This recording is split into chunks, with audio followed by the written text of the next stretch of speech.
Can you give me an example of an unreliable narrator? What is that? Unreliable narrator. What would be, can you give me an example of a movie that had that? I'm trying to think. Well, I hear people use that a lot. And I was just curious, how is that different from a reliable narrator? So let's suppose we take Kevin Spacey's voiceover in American Beauty. Right. So I would say that would be a reliable narrator, wouldn't it? Because he's Right. talking about his own life. Right. But an unreliable narrator, I've heard the term bandied around, and I was curious.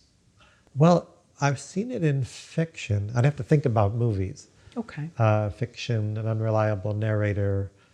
An example that I read recently would be a book called The Things They Carried by Tim O'Brien. And this is one in which it's a story about a platoon or a squad of soldiers in Vietnam. But the narrator it's told in the first person, as I recall. But let me think about that. I'm not sure it's in the first person. But the narrator is describing these events very vividly. But sometimes he changes what happened in a later chapter, or he'll reflect on the meaning of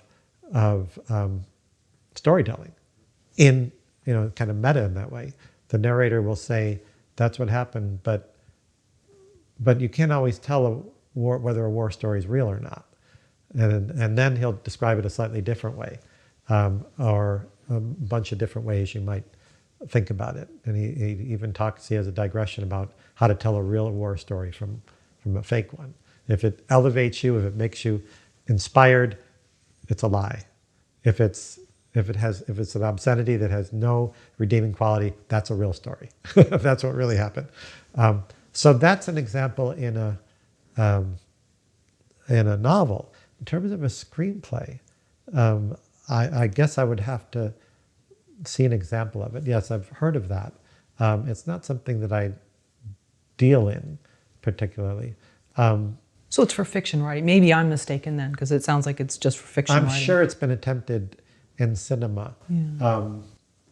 Maybe there's a movie called Blow Up, from the 60s, like 1966.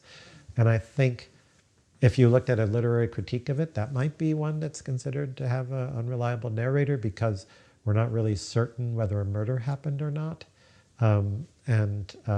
So what did we just see exactly? I mean, probably as soon as the interview's done, I'll think of maybe another example. But Sure. I think because cinema is so rigorously real, I mean, it relies on mechanical reproduction of life.